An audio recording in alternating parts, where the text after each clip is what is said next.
I chose my career over helping my struggling brother. My family called me selfish. Months later, a shocking truth came out that changed everything. I, 22F, come from a family with a complicated history of expectations and sibling rivalry. My parents, both first-generation immigrants, worked tirelessly to provide a better life for my older brother Jackson, 25M, and me. My dad, a software engineer, and my mom, a high school teacher, instilled in us the importance of education and hard work from a young age. Growing up, our house was always filled with the sound of typing on keyboards and the smell of coffee. My dad often worked late into the night on freelance projects to supplement our income, while my mom spent weekends grading papers and planning lessons. Their dedication was inspiring, but it also set a high bar for Jackson and me. I still remember the day Jackson brought home his first report card with a C in math. He was 12, and I was 9. Our dad's disappointment was palpable. He didn't yell, but his quiet disappointment seemed worse somehow. Jackson spent the rest of that semester at the kitchen table every night, with Dad hovering over him as he struggled through math problems. Meanwhile, I breezed through my classes, consistently bringing home straight A's. Our parents' praise felt good, but I couldn't help noticing the way Jackson's shoulders would slump when Mom proudly displayed my report cards on the fridge. As we entered high school, the gap between us widened. Jackson struggled to maintain a B average, while I joined every academic club I could and started winning scholastic competitions. Our parents' focus shifted more and more towards my achievements, and Jackson began to withdraw. I tried to help him, offering to tutor him in subjects he found difficult, but he'd brush me off with a forced smile and I'm fine, sis. You do your thing. I didn't push it, afraid of making him feel worse. The summer before Jackson's senior year, things came to a head. Our parents sat us down for a family meeting to discuss college plans. They had spreadsheets of top-ranked universities, scholarship opportunities, and potential majors that aligned with lucrative career paths. Jackson sat silently through the presentation, his jaw clenched. Finally, he exploded. "I'm not going to college," he shouted, standing up so abruptly his chair toppled over. "I'm sick of trying to live up to your impossible standards. I'm never going to be as smart as her," he pointed at me, "so why bother?" The silence that followed was deafening. Our parents were stunned, and I felt a mixture of guilt and relief. Guilt because I knew my success had contributed to Jackson's feelings of inadequacy, and relief because finally, the tension that had been building for years was out in the open. The next year was tough. Jackson barely graduated high school, while I was named valedictorian. He decided to take a gap year to figure things out, which our parents reluctantly agreed to. I headed off to a prestigious university on a full scholarship, feeling both excited and guilty about leaving Jackson behind. During my first 2 years of college, I threw myself into my studies and extracurricular activities. I joined the robotics club, volunteered at a local STEM program for underprivileged kids, and managed to secure competitive internships each summer. My parents were thrilled, but our weekly phone calls often turned into venting sessions about Jackson's lack of direction. Jackson bounced between part-time jobs, barista, retail clerk, delivery driver, never sticking with anything for more than a few months. He moved out of our parents' house into a small apartment with some friends, determined to prove he could make it on his own. But I could hear the worry in Mom's voice every time she mentioned him. As my junior year approached, I set my sights on the holy grail of internships, a position at Tech Infra, one of the most cutting-edge tech companies in the country. The application process was grueling, with multiple rounds of interviews and a complex technical project. When I got the acceptance email, I literally jumped for joy in my dorm room. The internship was set to last for 3 months, from June to August, with the possibility of a full-time job offer upon completion. It was a dream come true, and I couldn't wait to dive in. A week before my internship was due to start, I received an unexpected call from Jackson. He sounded more excited than I'd heard him in years. "Sis, I figured it out," he exclaimed. "I know what I want to do with my life." Jackson proceeded to tell me about his plan to start a food truck business specializing in gourmet grilled cheese sandwiches. He'd always loved cooking, something I'd forgotten in the years of academic focus, and he'd recently helped a friend run a food stand at a local festival. The experience had ignited a passion he hadn't felt in years. I was genuinely happy for him. It was wonderful to hear enthusiasm in his voice again. But then came the bombshell. "I need your help to get this off the ground," Jackson said. "You're so good with numbers and organization.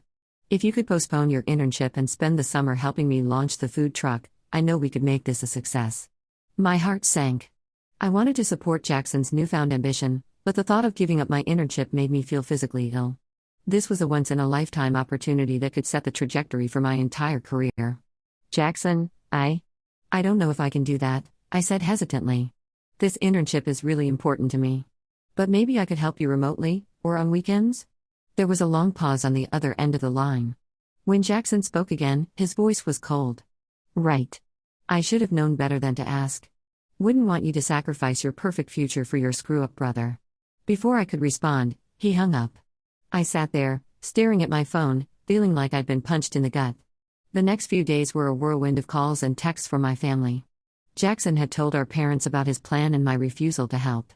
To my surprise, they were pressuring me to reconsider. Dad talked about the importance of family loyalty, while Mom pleaded with me to give Jackson this chance to prove himself. I stood my ground, explaining that while I loved my family, I couldn't give up this opportunity.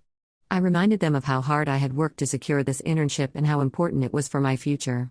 I also pointed out that I had offered to help Jackson in other ways, such as reviewing his business plan and helping with social media marketing in my free time.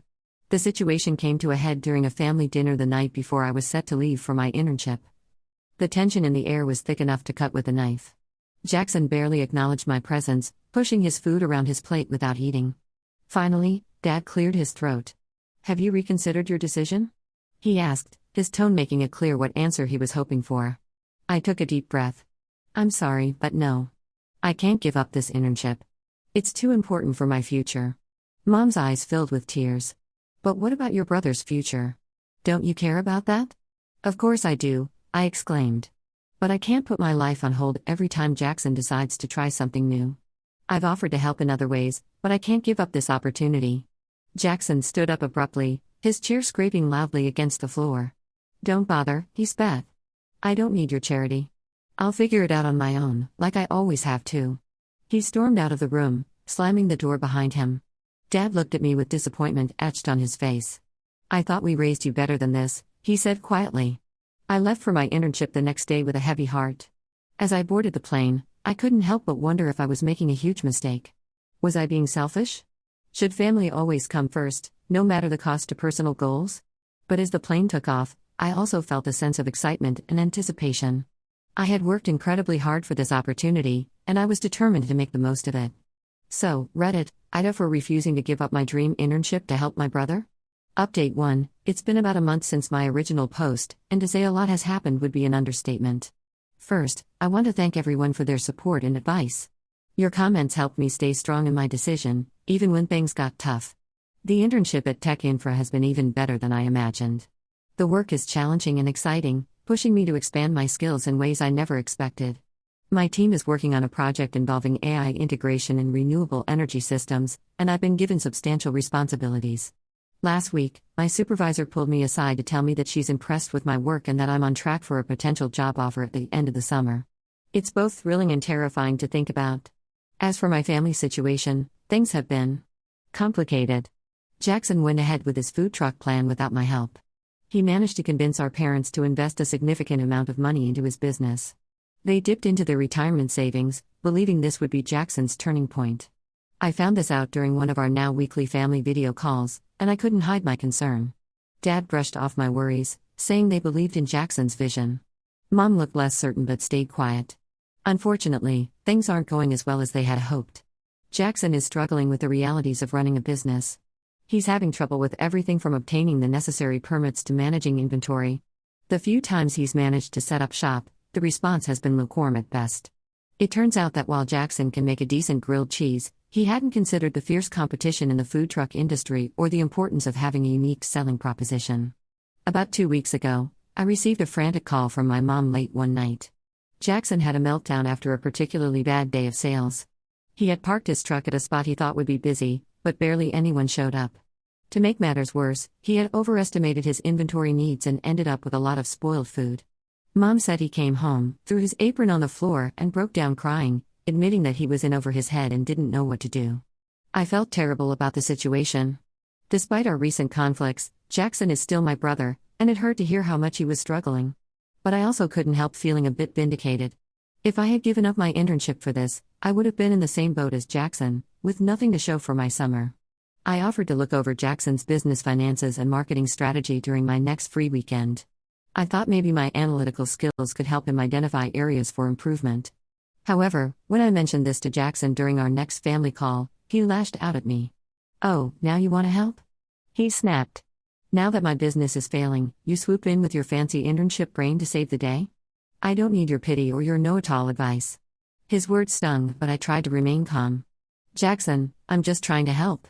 I care about you and want you to succeed. If you cared, you would have been here from the start, he retorted before leaving the call. The dynamic with my parents has shifted dramatically.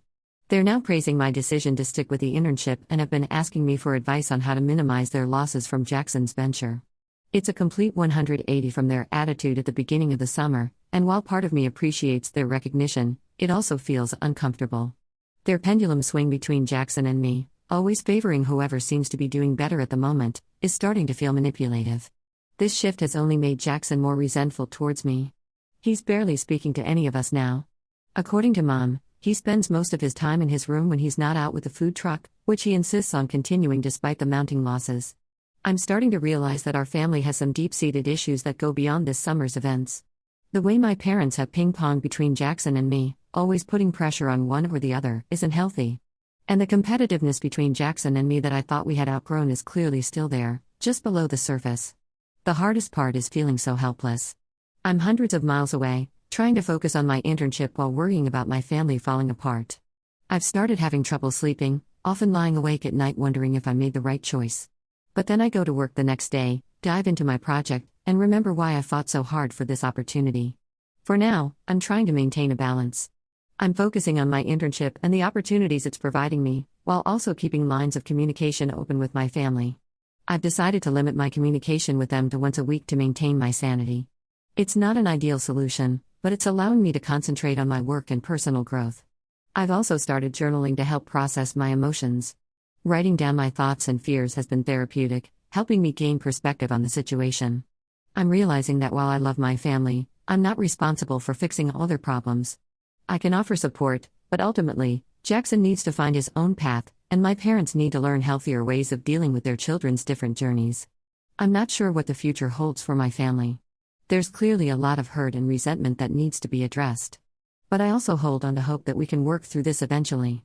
For now, though, I'm taking it one day at a time, trying to make the most of this internship opportunity while sending thoughts of strength and resilience to my family back home. Update 2. It's been another month, and the situation with my family has taken some unexpected turns. I'll start with the good news. I completed my internship at Tech Info successfully and was offered a full-time position starting after my graduation next year. The offer includes a generous signing bonus and relocation package. I'm thrilled about this opportunity and feel validated in my decision to prioritize my career this summer. Now, for the family drama. Jackson's food truck business officially folded about 2 weeks ago. He tried to sell the truck to recoup some of the losses, but because of some poor decisions in customizing it, he had it painted with an elaborate mural of melting cheese that, while artistic, wasn't exactly appealing to potential buyers. He couldn't get much for it. Our parents are now facing a significant financial setback. The failure of the business sent Jackson into a depression. He moved back home and has been mostly keeping to himself. Our parents, especially our dad, have been treating him with kid gloves, afraid that pushing him too hard will make things worse. Mom mentioned during our last call that Jackson rarely leaves his room and has been skipping meals. Last weekend, I went home for a visit, hoping to clear the air with Jackson and maybe help my parents figure out their financial situation. What I walked into was far worse than I had imagined. The tension in the house was palpable from the moment I walked in. Mom greeted me with a hug that felt more desperate than welcoming, while Dad barely looked up from his laptop where he was poring over spreadsheets. Jackson was nowhere to be seen. Over dinner, which Jackson didn't join us for, the truth came out. It turns out that Jackson hadn't just lost the money our parents had invested. He had also taken out a high-interest loan without their knowledge, using their house as collateral. He had been too ashamed to tell anyone until the loan sharks started calling. My parents were devastated. The house they had worked so hard for, the place where Jackson and I grew up, was now at risk. Mom broke down crying at the dinner table, while Dad just sat there, looking more defeated than I'd ever seen him. The revelation led to a huge blowout. Jackson finally emerged from his room, and years of pent-up resentment and disappointment came pouring out. Jackson accused our parents of setting him up to fail by always comparing him to me. Our parents fired back, saying they had only ever wanted the best for him and that he had thrown away their support. I sat there, feeling like an outsider in my own family drama. In the midst of this chaos, my parents turned to me. They asked if I could use the signing bonus from my job offer to help pay off Jackson's debt. I was shocked. The bonus, while generous, wouldn't even cover half of what Jackson owed. Moreover, I had been planning to use it to secure an apartment in the expensive city where I'd be working and to start paying off my own student loans. I refused. I told them that while I sympathized with their situation, I couldn't jeopardize my future to fix Jackson's mistakes. This led to another argument, with my parents accusing me of abandoning the family in our time of need. To my surprise, Jackson came to my defense. "She's right," he said quietly. "I made this mess. It's not fair to expect her to clean it up." It was the first time in months that Jackson and I were on the same side of an argument. After things calmed down, Jackson and I went for a walk around the neighborhood. It was a warm evening, the kind we used to spend chasing fireflies as kids.